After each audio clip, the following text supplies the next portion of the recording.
राम जी हो करी है एगो काम, पागला के रखी हो सलामत हो। दुनिया से हो जीते जमानो हो,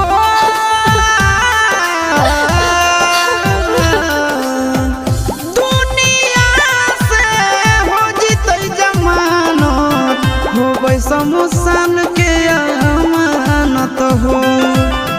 राम जी हो करी है एगो काम, पगली के रखी हो